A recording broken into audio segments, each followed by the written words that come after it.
A'udzu billahi minasyaitonir rajim. Bismillahirrahmanirrahim. Qala al-mu'allifu rahimahullahu ta'ala wa nafa'ana bihi wa bi ulumihi amin ya rabbal alamin.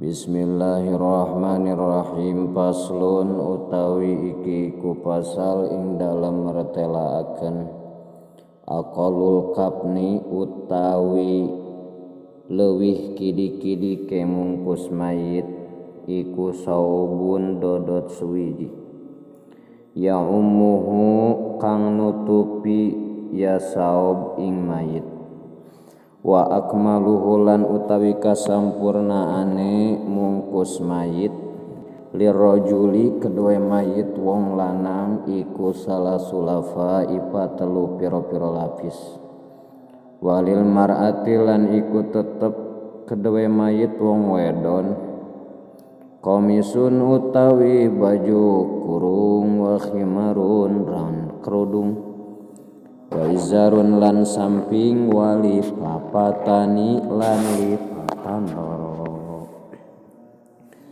Bismillahirrahmanirrahim. Ieu pasal bade ngajelaskeun nyaeta mungkusna mayit.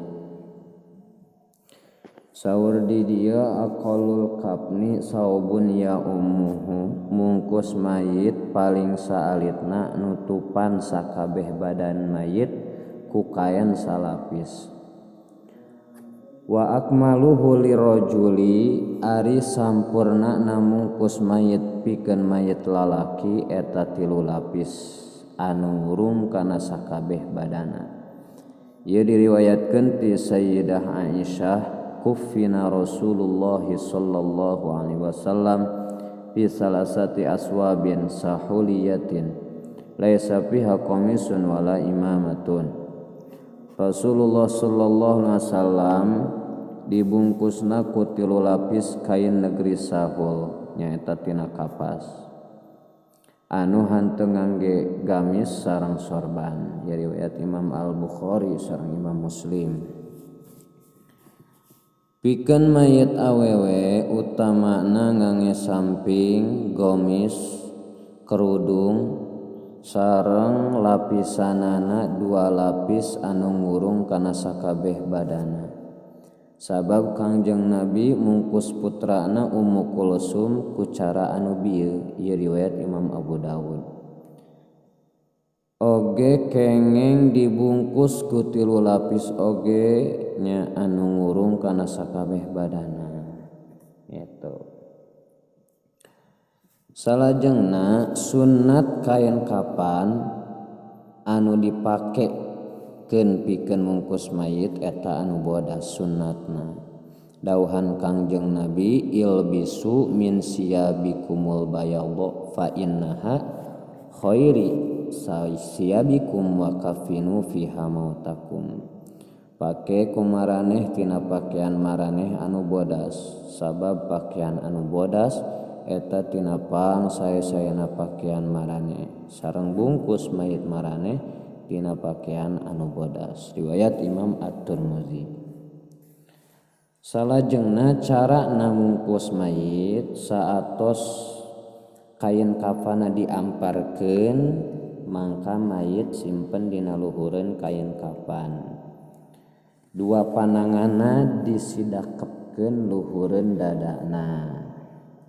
Sadaya anggahota sujudna nyaeta tarang, 2 dampal tuur, 2 dampal leungeun, dampal ramo 2 suku, nya kitu deui palawanganana, panonna, baham sareng liang irung jeung liang capilna sunnat diterapan ditempelan ku kapas anu tos ditabur ku minyak sengit sapertos kitu.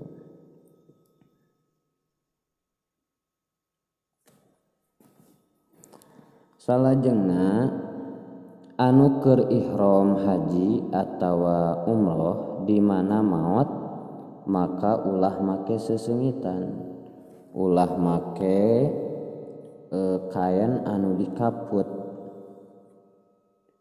sareng anu dikaput nyarung jeung ulah ditutupan sirahna lamun lalaki. sareng ulah ditutupan wajahna lamun awewe. Salajengna saatosna disimpen ieu mayit teras ngangge kapas, maka si boeh dibungkuskeun nya, teras dibeungkeut ku tali anu tos disayogikeun. Oge kain kapan anu dipake mungkus mayit kedah halal nya, anu dipake ku manehanana waktu hirup. Mayit awewe meunang dibungkus ku sutra ngan hukumna makruh nya, hukumna makruh. Ta eta tina sebahagian tata carana nyaeta mungkus mayit secara teori. Mudah-mudahan aya manfaatna. Sakumaha disebatkeun dina nadom Sundana.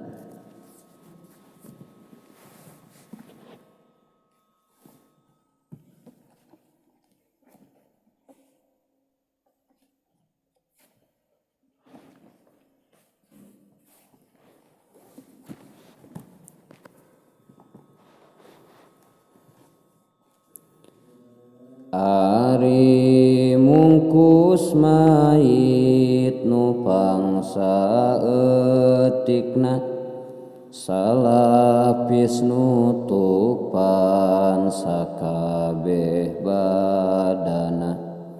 Ari mungkus mayit nu leuwih sampurna tilu lapis nutupan kabeh badana.